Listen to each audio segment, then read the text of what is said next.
Shalom and good evening, everybody. Welcome to this Bible study at the Yeshiva. మీ అందరికీ shalom, అలాగే శుభ సాయంత్రాన్ని మీకు తెలియజేస్తున్నాను. మీ అందరూ ఈ యొక్క బైబిల్ ధ్యానానికి నా యొక్క ఆహ్వానాన్ని తెలియజేస్తూ ఉన్నాను. We have been studying the Gospel of Matthew, and we have reached chapter 5, and we are going to study some really important and crucial concepts which Jesus is speaking to us in chapter 5. మనమందరం కూడా మత్తయి సువార్తలో అనేకమైన విషయాలు నేర్చుకుంటూ మత్తయి సువార్త 5వ అధ్యాయం వరకు కూడా మనం వచ్చి ఉన్నాం. ఈ యొక్క 5వ అధ్యాయంలో యేసు ప్రభు వారు కొండ మీద చేసిన ప్రసంగంలో కొన్ని అంశాల గురించి మనం మాట్లాడుకుంటూ వచ్చి ఉన్నాం.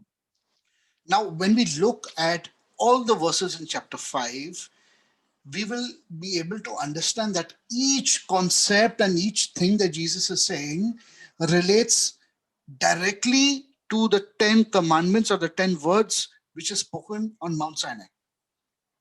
ఈ యొక్క 5వ అధ్యాయంలో యేసు ప్రభు వారు మాట్లాడిన ప్రతి ఒక్క మాట కూడా దేవుడు ఆ యొక్క సీనాయి కొండ మీద మాట్లాడిన 10 ఆజ్ఞలకు సంబంధించిన విషయాల గురించి ఆయన విశ్లేషిస్తున్నట్టుగా మనం దాన్ని అర్థం చేసుకోగలుగుతాం.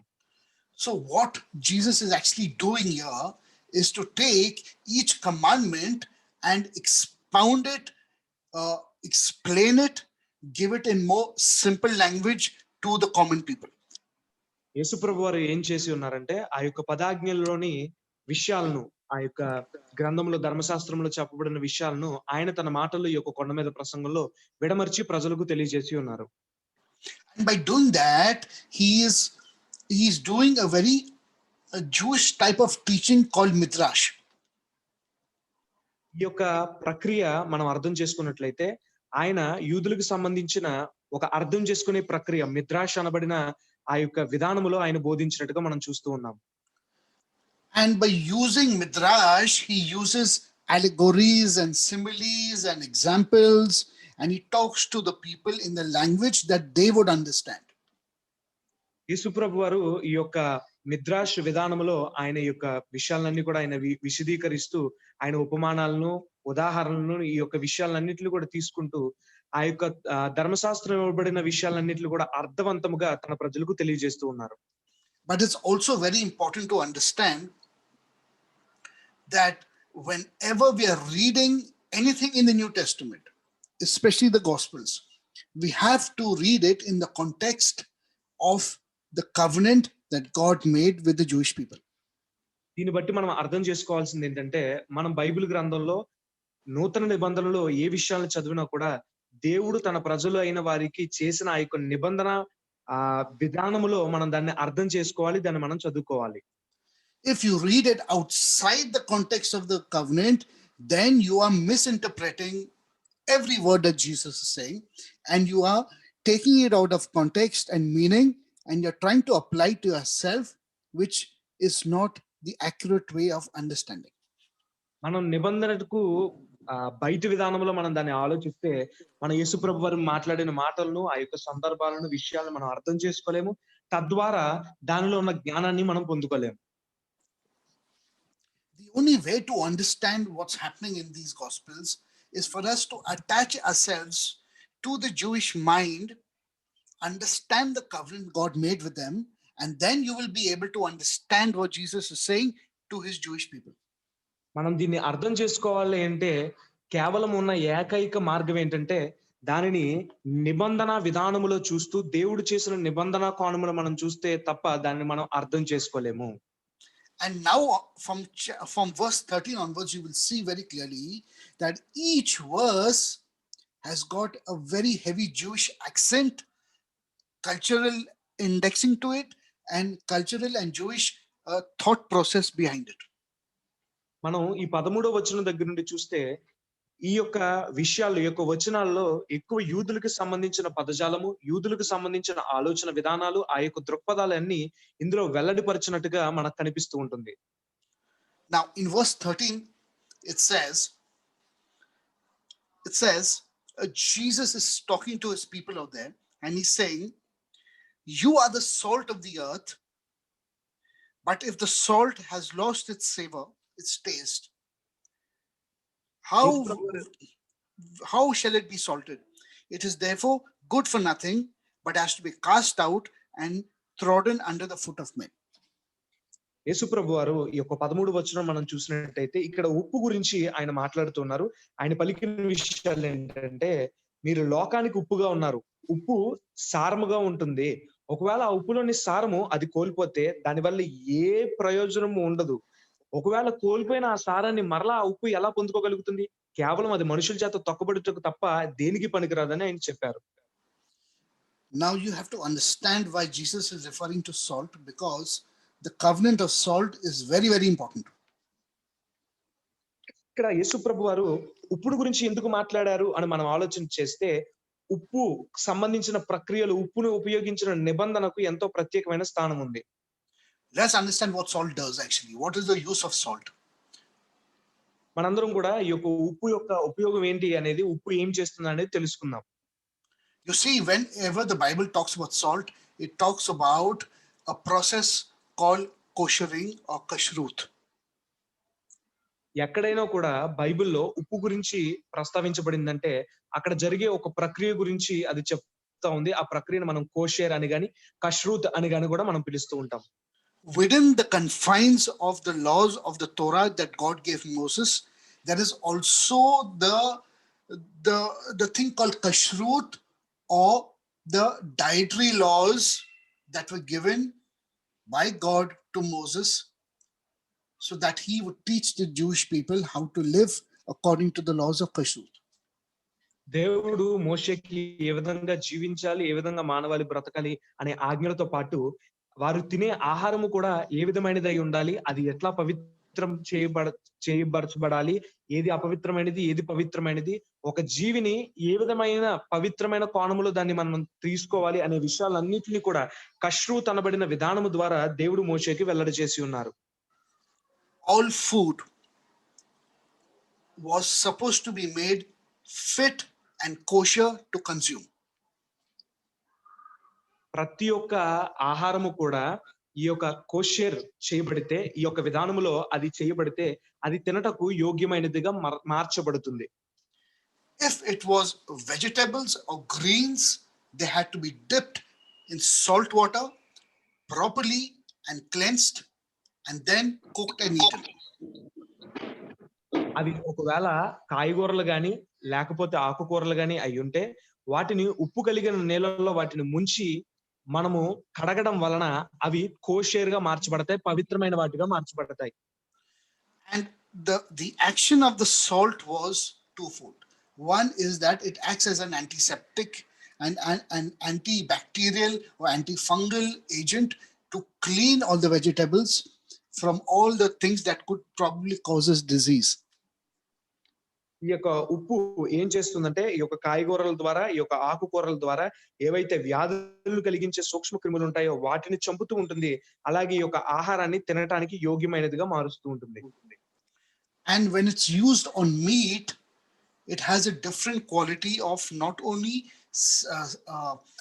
cleaning the meat from all the germs and the bacteria and the fungi, whatever it is, but also it has the property of extracting all the excess blood that is in the meat and the blood vessels that needs to be removed.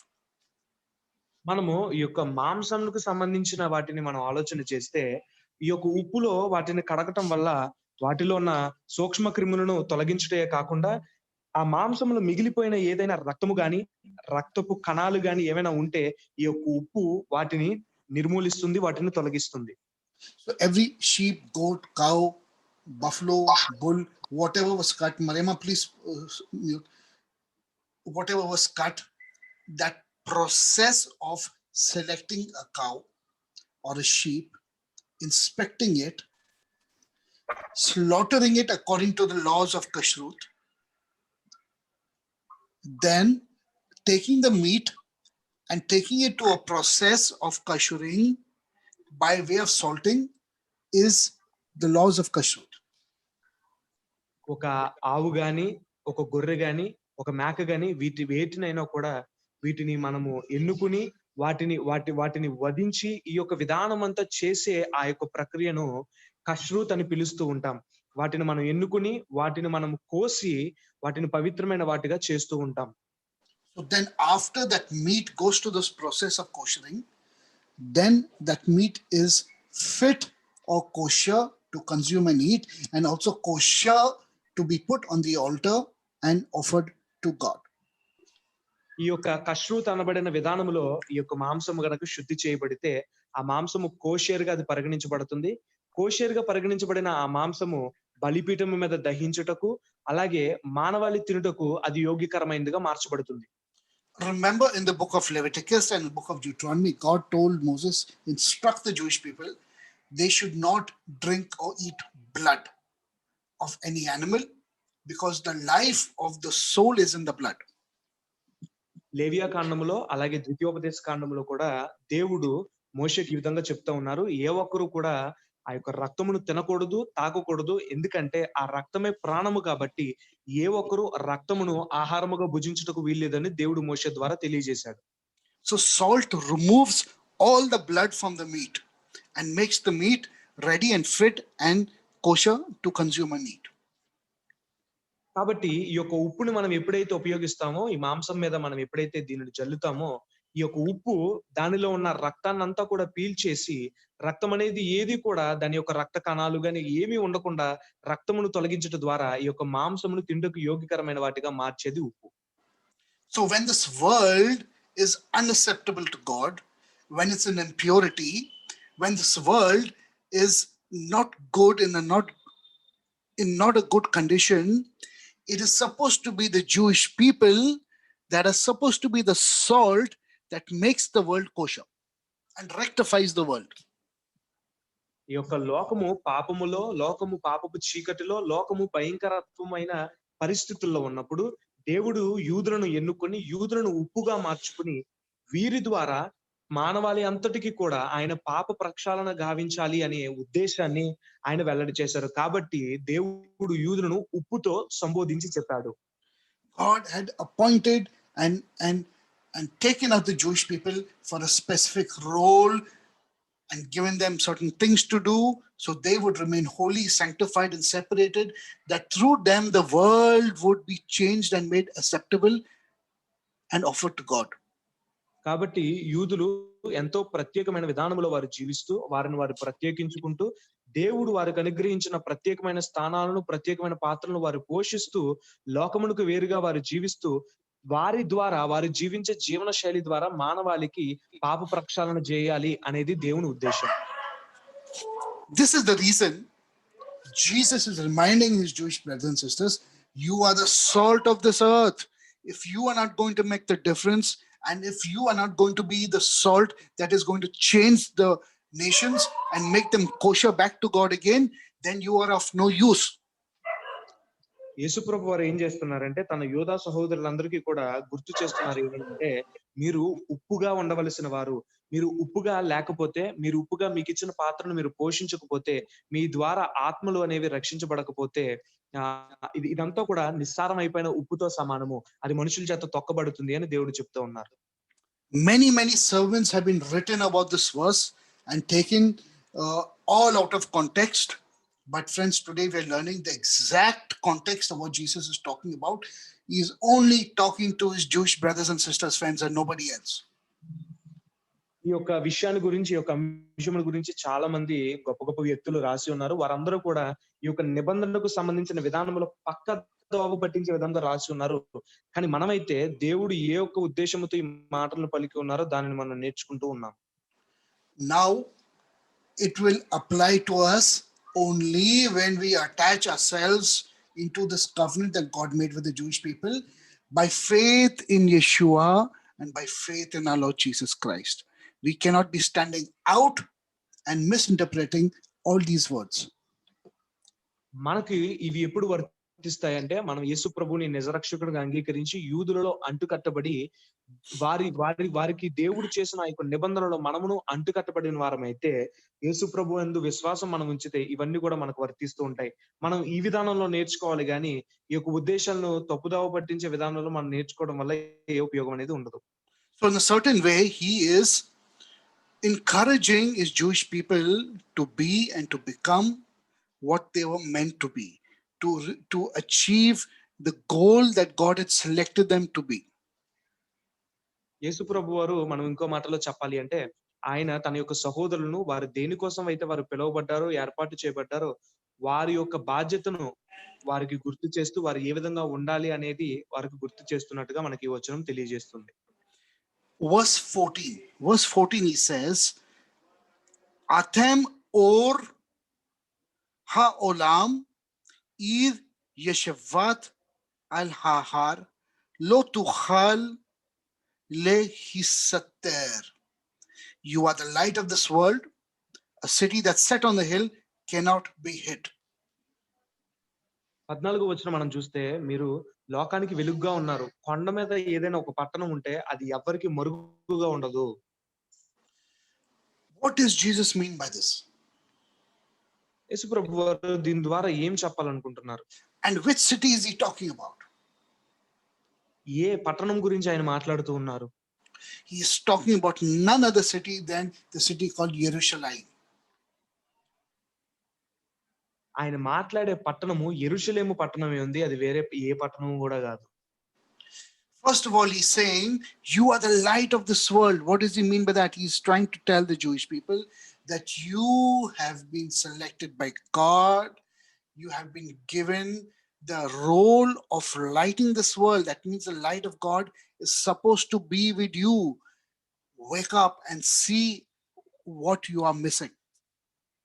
దేవుడు వారికి ఏమని చెప్తున్నారంటే, మీరు లోకానికి వెలుగై ఉన్నారు. ఈ మాట ద్వారా ఆయన ఏమైనా వ్యక్తం చేస్తున్నారంటే, మీరు దేవుని చేత ప్రత్యేకించబడిన వారు, దేవుని చేత ఎన్నుకొనబడిన వారు, దేవుని వెలుగు మీ ద్వారా లోకమునకు ప్రసరింప చేయాలని దేవుడు ఉద్దేశించాడు.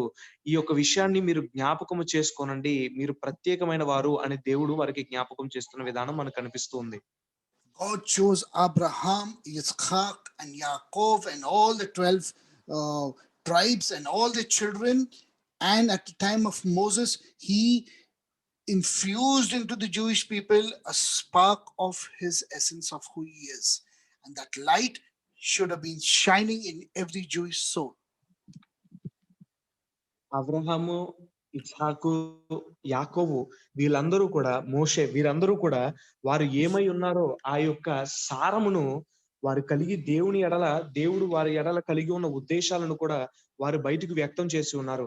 అటువంటి వెలుగు ప్రతి ఒక్కరి మీద కూడా అది ప్రదర్శించబడాలి, ప్రకాశింపబడాలి. But the Jewish people in the Galilee and in the lands of Judah have now fallen into a darkness.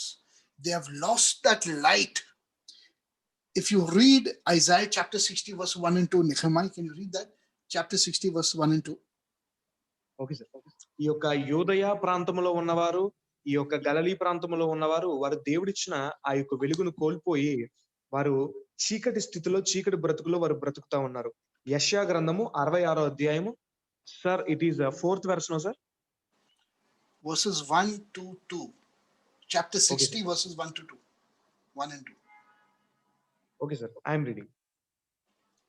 నీకు వెలుగు వచ్చి ఉన్నది, లెమ్ము తేజరిల్లుము, యెహోవా మహిమ నీ మీద ఉదయించెను.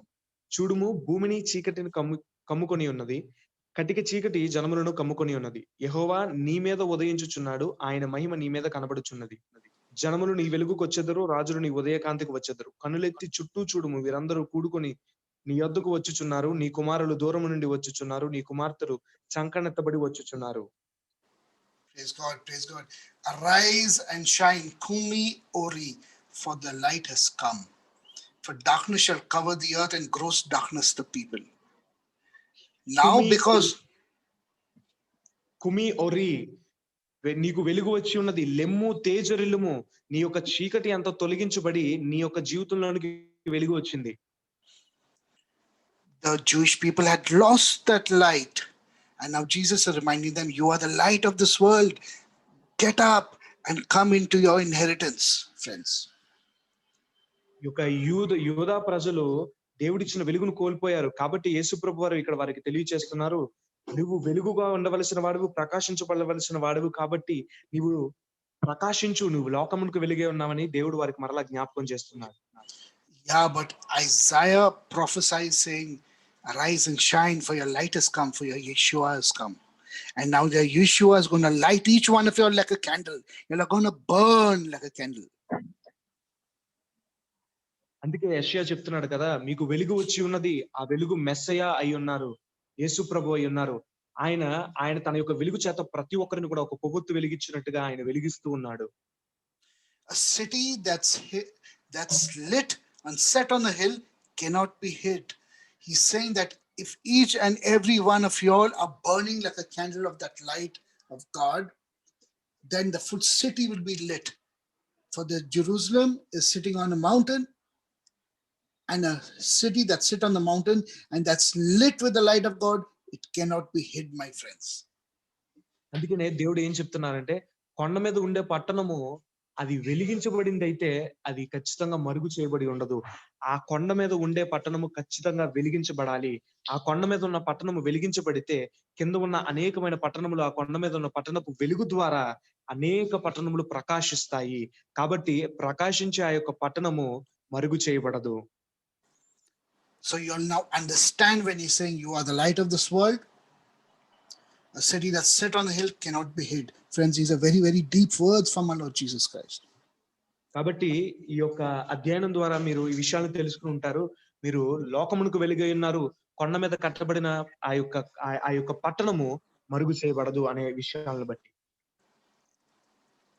Can you read verse 15 in 5? Mathai. Okay sir. మనుషులు దీపమును వెలిగించి కొంచెము క్రింద పెట్టరు గాని అది ఇంట నుండి వారందరికి వెలుగునిచ్చుటకై దీపస్తంభం మీదనే పెట్టుదురు. He's saying people do not light candles and hide the light.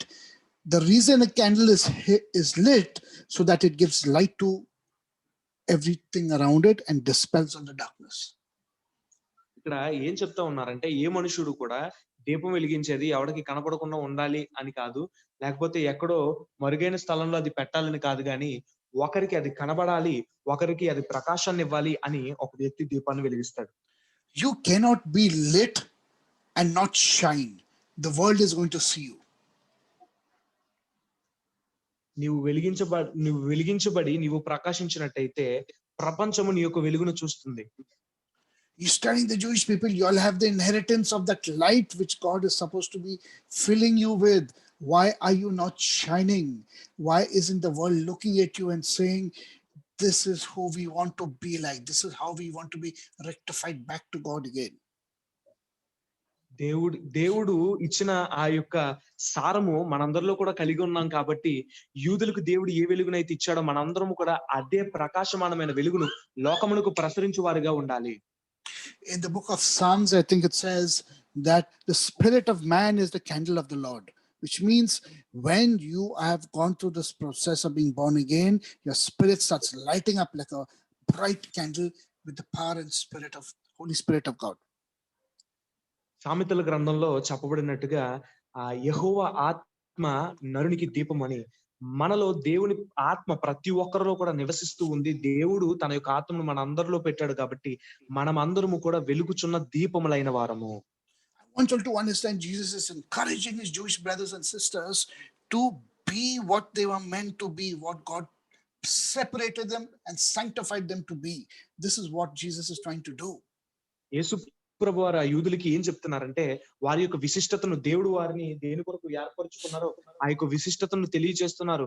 వారిని దేవుడు ఎందుకు పవిత్రపరిచాడో, ఎందుకు వెలిగించాడో, ఎందుకు ప్రకాశమానంగా వారిని ఉంచాడో ఆ యొక్క ప్రత్యేకతను యేసు ప్రభు వారు తన యొక్క సహోదరులని యూదులకు తెలియజేస్తూ ఉన్నారు. Verse 16. 16వ వచనం చదువుతున్నానండి. మనుషులు మీ సత్క్రియలను చూచి పరలోకమందున్న మీ తండ్రిని మహిమపరచునట్లు వారి ఎదుట మీ వెలుగు ప్రకాశింపనీయుడి. Let your light so shine before men that they may see your good deeds and works and glorify your Father who is in heaven. Jesus is saying when your light is shining out, it means you are functioning and you're doing the things that God wants you to do, and that means you're operating and walking in all the goodness of this world. And God and the people will look at you and they will praise your God, your Father who is in heaven. మనము మనుషుల ఎదుట మన యొక్క సత్క్రియలు అంటే దేవుడు మనం ఏమి చేయాలని కోరుకుంటాడో, ఏమి చేయాలని ఇచ్చిస్తున్నాడో ఆ యొక్క సత్క్రియలను మనం చేస్తున్నప్పుడు, వాటిని మనుషుల ఎదుట చేస్తున్నప్పుడు వెలిగించబడిన మన యొక్క ప్రకాశమానము మన సత్క్రియల ద్వారా ఇతరుల మీద కూడా అది ప్రసరించబడినప్పుడు వారు ఆ వెలుగును చూచి మనం చేసే ఆ క్రియలను బట్టి తండ్రి అయిన దేవుని మహిమపరుస్తారు. కాబట్టి మన వెలుగును వారి ఎడల ప్రసరింపనీయాలి. This is why I'm saying, Jesus is saying that you are the Jewish people, and through you, the world needs to see a light, glorify God in heaven, and the world would come back to God and be rectified through the nation of the Jews and through Israel, my friends. Please understand this correctly and in context. అందుకే యేసుప్రభు వారు చెప్తున్నారు, మీరు యూదా ప్రజలై ఉన్నారు, దేవుని చేత వెలిగింపబడిన వారై ఉన్నారు, దేవుని చేత ప్రత్యేకించబడిన వారై ఉన్నారు, దేవుని చేత మీరు పవిత్రపరచబడిన వారై ఉన్నారు. మీరు ప్రత్యేకతతో జీవిస్తూ లోకమునకు పాప పరిహారార్థము మీరు చేయవలసిన వారిగా ఉన్నారు. ఈ యొక్క ప్రపంచానికి, ఈ యొక్క లోకానికి ఆ యొక్క ప్రక్షాళన అనేది మీ ద్వారా జరగవలసి ఉన్నది. కాబట్టి వీటిని మరలా జ్ఞాపకం చేసుకోండి అని యేసుప్రభు వారు వారికి జ్ఞాపకం చేస్తున్నారు. You see, when by faith we attach ourselves to Israel, we attach ourselves through Yeshua into this covenant, then we become one with the Jewish people. We start shining this light, and then the world around us glorifies God, our Father, and attaches themselves to us also. Even they will be rectified through our light. మనము ఎప్పుడైతే యేసు ప్రభు వారిని నిజ రక్షకునిగా మనం అంగీకరిస్తామో, మనము కూడా వెలిగించబడిన వారమై ఉంటాము. యూదులకు దేవుడు ఏ వెలుగునైతే ఇచ్చాడో ఆ వెలుగును యేసు ప్రభు ద్వారా మనకు కూడా ఇచ్చాడు. మనము దేవుని చేత వెలిగించబడిన వారమైతే అవసరమైతే యూదులకు కూడా మనము వెలుగును ప్రసరింపచేసే వారముగా ఉండవచ్చు. Now, verse 17 is very, very critical to understand. Hold on. It says, Jesus is saying out here, think not that I have come to destroy the Torah or the prophets. ఇక్కడ 17వ వచనం చాలా కీలకమైన విషయము. దీన్ని అర్థం చేసుకోవడం చాలా క్లిష్టంగా ఉండే విషయము. ఏంటంటే, ధర్మశాస్త్రమైనను ప్రవక్తల వచనాలైనను కొట్టివేయడానికి వచ్చానని మీరు అనుకోవద్దు గాని, దాన్ని నెరవేర్చుటకే గాని కొట్టివేయటకు నేను రాలేదని దేవుడు చెప్పారు. I have not come to destroy, but to complete, to fulfill.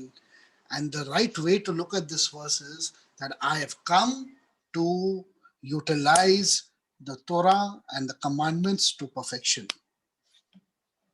యేసు ప్రభు వారు అంటున్నారు, నేను నాశనం చేటుకు రాలేదు గాని పరిపూర్ణత చెందించుటకు వచ్చాను.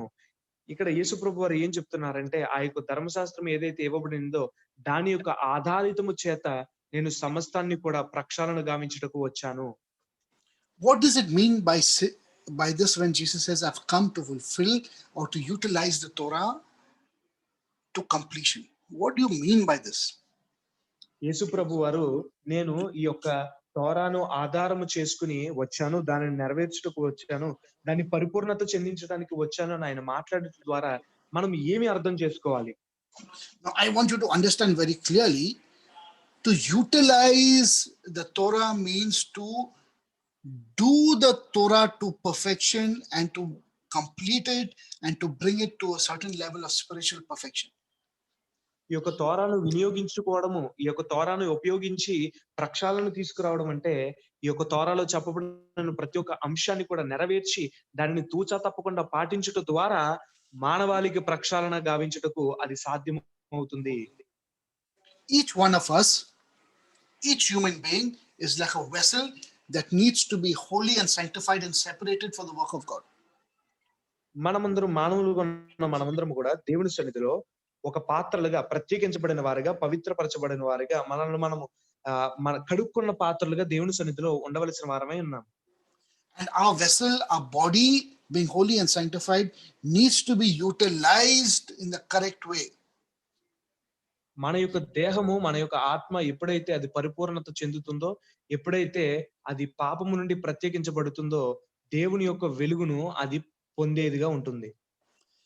By following the laws and the Torahs of God and this God's commandments of love and following all the goodness that God has given us, we utilize our vessels, our bodies to keep the commandments of God and the Torah. ఎప్పుడైతే మనం వెలిగించబడతామో, వెలిగించబడిన మీదట మనము ఆ యొక్క ధర్మశాస్త్రంలో చెప్పబడిన ప్రతి ఒక్క ఆజ్ఞలను, కట్టడలను కూడా మనం నెరవేర్చగలిగిన వారమై ఉంటాము. తద్వారా మన యొక్క పాత్రల చేత దాన్ని పరిపూర్ణత చెందించిన వారమై ఉంటాము. And Jesus is saying, I have not come to destroy that Torah or those commandments that God gave Moses. I have not come to destroy it. I have not come to take it away. I have not come to destroy it. I have not come to violate it. I have not come to do any of these things. యేసు ప్రభువారు అంటున్నారు, మోషేకి ఇవ్వబడిన ఆ యొక్క ధర్మశాస్త్రాన్ని నేను నాశనం చేయుటకు గాని, దాన్ని భంగపరచుటకు గాని, దాన్ని తీసివేయుటకు గాని, ఈ యొక్క ఉద్దేశాలతో నేను రాలేదు గాని, దానిని తూచా తప్పకుండా దానిలో చెప్పబడిన ప్రతి ఒక్క దానిని కూడా పరిపూర్ణత దశలోనికి తీసుకొని వస్తూ, దానిని పరిపూర్ణత ప్రక్షాళన గావిస్తూ, నేను దాన్ని సంపూర్తి చేయటానికే వచ్చాను అని ప్రభువారు చెప్తూ ఉన్నారు. Jesus saying, I've come to walk in it, to do it, to utilize the Torah and lift it to a spiritual level, a high spiritual level, that it's now perfected for righteousness for each one of you. యేసుప్రభు వారు ఏమంటున్నారంటే, నేను ఆ యొక్క తోరాను ఆధారం చేసుకుని నడవటానికి, దాన్ని అనుగుణంగా జీవించటానికి, దాన్ని అనుగుణంగా బ్రతకడానికి, అలాగే ఆత్మీయ విధానములో ఒక కొత్త కోణములో తీసుకొని వెళ్ళటానికి నేను ఇదంతా చేస్తూ ఉన్నానని యేసుప్రభు వారు చెప్తూ ఉన్నారు. Because until our Lord Jesus Christ, nobody was able to complete and utilize the Torah to perfection. యేసుప్రభు వారు తప్ప అప్పటి వరకు ఎవ్వరు కూడా ఆ యొక్క ధర్మశాస్త్రాన్ని ఆ యొక్క పరిపూర్ణత దశ వరకు దానిని చేయగలిగిన వారు ఎవరు లేరు. Are you all understanding what I'm saying? It's very, very important to understand this. మీరందరూ కూడా నేను చెప్పే విషయాలను అర్థం చేసుకున్నారు. ఇవన్నీ కూడా చాలా ప్రాముఖ్యమైన విషయాలు. That is why in verse 18 he says, Amen, Amen, I say unto you, till heaven and earth pass away, not one yud or one chutz shall in any wise be removed from the Torah till all be completed and utilized. అందుకే 18వ వచనంలో ఆయన చెప్తున్నారు, ఆకాశం భూమి గతించిపోయినా గాని ధర్మశాస్త్రం అంతయు నెరవేరు వరకు దానిలో ఒక పొల్లైనా ఒక సున్నైనా తప్పిపోదని నిశ్చయముగా మీతో చెప్తున్నాను. So I'll tell you in a prophetic timeline, I'm telling you what is happening right now and what age that we are in. ప్రవచనాత్మకంగా మనందరము కూడా ఏ యొక్క కాలమానంలో ఉన్నాము అనే విషయాన్ని కూడా మనం ఏ కాలమానంలో మనం బ్రతుకుతూ ఉన్నామని ప్రవచనాత్మకంగా నేను మీకు కొన్ని విషయాలు చెప్తాను. We are in that timeline in the history of this world that the gospel is going out to all people as far as possible. మనము ఎలాంటి కాలమానంలో ఉన్నామంటే ఈ యొక్క కాలమానములో దేవుని యొక్క సువర్తమానము నలుదిశల భూదిగాంతముల వరకు కూడా అది ప్రచురించబడే కాలంలో మనం ఉన్నాం. And when the gospel has reached everybody, then the people and the believers now will slowly start attaching themselves to the Jewish nation and start learning the righteousness of the commandments of the Torah. ఎప్పుడైతే ఈ యొక్క సువర్తమానం అందరికి బోధించబడుతుందో అప్పటి నుండి మానవులందరూ కూడా యూదులతో వారిని వారు అనుసంధానం చేసుకుంటూ యూదులకు ఇవ్వబడిన యొక్క ధర్మశాస్త్రంలోని నీతులను నేర్చుకుంటకు మానవాళి పూనుకుంటుంది. And over a period of years, I cannot tell you how many years, all of the believers in Christianity will be exposed to the Torah and exposed to the commandments that the Jewish people keep. And they will learn how to keep those commandments subsequently and later on. కొన్ని సంవత్సరాలు పోయిన తర్వాత ఎన్ని సంవత్సరాలు నేను చెప్పలేను. ప్రతి క్రైస్తవుడు కూడా ఈ యొక్క ధర్మశాస్త్రానికి అతడు ఆ యొక్క విధానంలో అతడు నడిపించబడుతూ ధర్మశాస్త్రంలో చెప్పబడిన ప్రతి ఒక్క మాటను ప్రతి ఒక్క దానిని కూడా నెరవేర్చుటకు ప్రతి క్రైస్తవుడు కూడా దానికి అనుగుణంగా జీవిస్తూ ఉంటాడు. Right now, people are only coming into the kingdom and getting exposed to the gospel and coming into the faith. When the migration of these people move towards learning and keeping of the Torah, that is going to be a different age altogether. And friends, I think you and me have already started. The process has already started. ఇప్పుడు అందరూ కూడా యేసుప్రభు వారి యొక్క సిలువను బట్టి యేసుప్రభు వారి యొక్క ప్రాణత్యాగాన్ని బట్టి ఆ యొక్క సువర్తమానమును తెలుసుకుంటూ ఉన్నారు. ఎప్పుడైతే వారు నేర్చుకున్నటకు దానిని ఆచరించుటకు వారు ఒక అడుగు ముందుకు వేస్తారో అప్పటి నుండి విధానం అనేది మొదలవుతుంది. నాకు తెలిసినంత వరకు మనము ఇప్పటికే ఆ యొక్క ప్రక్రియను ఆరంభించాము. And then what happens on the third stage after that is when the Jewish people and the Christians, they come together as one people, as the one new man, and they're keeping the Torah. Then comes the second coming of our Lord Yeshua, and he will sit on this earth, and then he will take everybody to the highest level of the Torah that God had given Moses for us to keep it. That will be a different level of Torah. మూడవ మెట్టు ఏంటంటే ఎప్పుడైతే ఈ యొక్క క్రైస్తవులు యూదులు కూడా ఈ యొక్క తోరాను ధర్మశాస్త్రాన్ని పాటించుటలో ఏకాత్మ కలిగిన వారే జీవిస్తారు. యేసు ప్రభు అప్పుడు భూమి మీదకి వస్తాడు. అప్పుడు వీరందరినీ కూడా తీసుకుని యేసయ్య ఆ యొక్క తోరాలోని అనేకమైన వినూత్నమైన విషయాలను మోషేకి ఇచ్చిన ఆ యొక్క ధర్మశాస్త్రం నుండి నేర్పించుటకు మనల్నందరినీ కూడా ఒక గొప్ప స్థానములోనికి వాటిని ఆచరించుటకు తీసుకువెళ్తాడు. And those 1,000 years that he will reign on this earth will be a time when he will teach each one of us to perfect the Torah to such a great level that our minds right now will not be able to understand or comprehend that level of existence or living with the Lord. ఆ యొక్క 1000 ఏళ్ల పరిపాలన దేవుడు చేస్తూ ఉన్నప్పుడు ఆయన ఈ యొక్క తోరాలు, ఈ యొక్క ధర్మశాస్త్రంలో ఉన్న నిగూఢమైన విషయాలను ఏ విధముగా ప్రతి ఒక్కరు కూడా పరిపూర్ణ దశలో ఈ యొక్క ధర్మశాస్త్రాన్ని నిర్వర్తించాలో ఆయన అప్పుడు చెప్తూ ఉంటాడు. ఆయన చెప్పే విషయాలు ఎంత అద్భుతంగా ఉంటాయంటే మన యొక్క మానవ మెదడుకు అది అంతు చిక్కని ఒక గొప్ప ఆత్మీయ సారాంశముతో కూడి ఉంటుంది. And then after those 1,000 years, when there's a new heaven and a new earth, and when all those things happen, we would be ready and prepared for the things that God has prepared for us, which we do not know what it is, my friend. So we are in the process of rectifying ourselves for that end goal. Please understand what is happening. మనము ఎప్పుడైతే ఈ యొక్క ప్రక్రియను ముగించుకుంటామో, ఈ యొక్క భూమి, ఈ యొక్క పరలోకం వీటన్నిటిని పక్కన పెడితే, దేవుడు మనం ఏదైతే చేయాలని ఆయన నిర్ణయించాడో, ఏదైతే మనము చేయాలని ఆయన పూనుకున్నాడో, ఆ యొక్క పనిని మనం అప్పుడు చేయగలుగుతాం. అది ఏంటో మనకైతే తెలీదు గానీ, మనము దానిని చేరుకొనుటకు మన నిరంతరమైన ప్రక్రియలో ఆ యొక్క విధానంలో మనం ఉండి ఉన్నాం. Read verse 19. 19వ వచనం చదువుతున్నానండి, ఒకసారి చూడండి. కాబట్టి ఈ ఆజ్ఞలలో మిగుల అల్పమైన ఒకదానినైనను మీరి మనుష్యులకు అలాగు చేయ బోధింపు వాడెవడో వాడు పరలోక రాజ్యంలో మిగులు అల్పుడు అనబడును. అయితే వాటిని గైకొని బోధించు వాడెవడో వాడు పరలోక రాజ్యంలో గొప్పవాడు అనబడును. Whoever therefore shall break one of the least of these commandments and teach men to do so shall be called least in the kingdom of heaven. But whosoever shall do and teach them, the same shall be called great in the kingdom of heaven, friends. What does Jesus mean by this? యేసు ప్రభువారు ఈ మాటలను చెప్పడం ద్వారా ఆయన యొక్క ఆంతర్యం ఏంటి? Listen, the reason why I'm saying he's still talking to his Jewish brothers and sisters, because he's already considered them supposedly that they are already entering into life, but either they're keeping the commandments or they're not keeping the commandments. So if they break even the smallest of the commandments and teach others to do so, they will be least in the kingdom of heaven.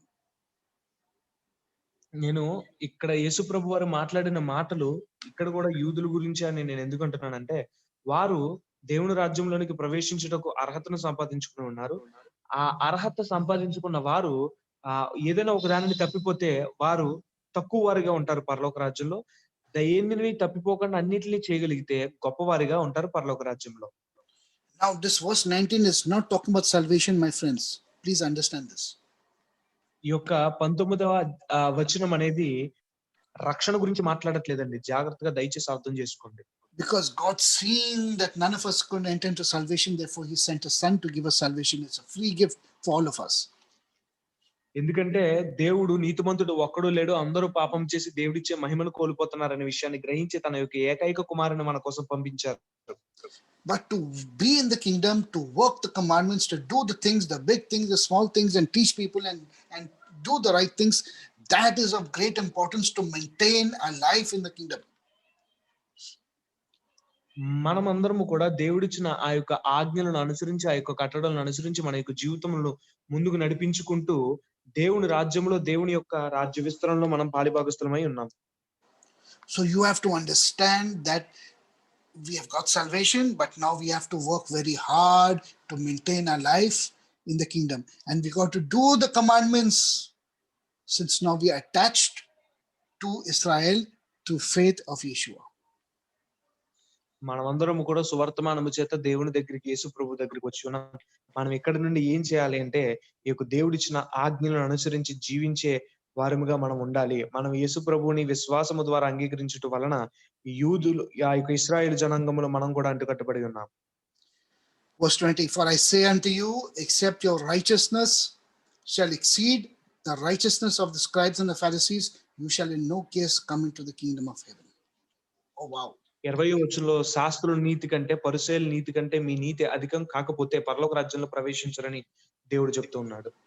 Which means he's saying that the scribes and Pharisees, most of them during that time, were not able to internalize the Torah and to work the Torah to perfection and to do the things that is required of them to do. ఆ యొక్క సమయంలో ఉన్న ఆ యొక్క పరిస్థితుల్లో ఉన్న శాస్త్రులు, పరిసయ్యులు ఆ కాలంలో ఉన్నవారు వారు ఈ యొక్క దేవుని ఆజ్ఞలను, కట్టడలను అవపోసన పట్టించుకున్న వారిగా లేక ఉన్నారు కాబట్టి మీరు అవపోసన పట్టించుకోకపోతే పరలోక రాజ్యంలో చేరరని దేవుడు ప్రతి ఒక్కరికి స్పష్టంగా తెలియజేస్తూ ఉన్నారు. Which means they're not being the salt of this world and they're not rectifying the world. They're not being the light of humanity, where humanity would look at them and praise God and join themselves to them. And they're not being completing their role of rectifying the world. Friends, therefore, the scribes and Pharisees were in error before God and before our Lord Jesus Christ. ఎందుకంటే శాస్త్రులు, పరిసయ్యులు లోకానికి ఉప్పుగా లేరు. లోకానికి వారు రక్షణ తెచ్చేవారుగా లేరు. అలాగే వారు వెలిగించబడిన వారుగా లేరు. వెలుగును పొందుకున్న వారుగా లేరు. వారు కొండ మీద కట్టబడిన పట్టణముగా వారు లేరు. వారి యొక్క వెలుగును ఇతరుల కొరకు ప్రసరింపచేసేవారుగా వారు లేరు కాబట్టి ఎవరైతే నీతి కలిగి జీవించాలని కోరుకుంటున్నారో వారి కంటే ఎక్కువ నీతి కలిగి జీవించాలని ప్రభు చెప్తా ఉన్నాడు. Friends, we've learned some really, really important things and Jewish things from the New Testament. స్నేహితులారా మనందరం కూడా చాలా అద్భుతమైన విషయాలను ఎంతో ఆశ్చర్యకరమైన విషయాలను మనం నేర్చుకుని ఉన్నాము యూదుల యొక్క ఉద్దేశాల నుండి వారి యొక్క కోణములలో నుండి. Please think, meditate and reflect on all the things that we've learned and studied today. ఈ యొక్క విషయాలన్నిటిని కూడా అవపోసన పట్టించుకుని అవగాహన పట్టించుకుని మీ యొక్క జీవన శైలిలో వీటిని అలవరుచుకోండి. And read these verses again till it gets embedded in your brains, in your consciousness of who we are and what our identity in Yeshua is. ఇది మనం ఎవరము, యేసులో మనం ఎవరము, దేవుడు మన ఎడల కలిగిన ఉద్దేశం ఏంటి, దేవుడు మన ఎడల కలిగిన ఆశలు ఏంటి అనే విషయాన్ని తెలుసుకునేంత వరకు కూడా వీటిని చదువుతూ ఉండండి, వీటిని అవపోసన పట్టించుకుంటూ ఉండండి. Praise God, my friends, till we meet next weekend. God bless, shalom and good night. మనం మరలా మరి ఒక వారం కలుసుకునేంత వరకు కూడా దేవుడు మిమ్మల్ని దీవించును గాక. మీ అందరికీ శుభరాత్రి. షలోం.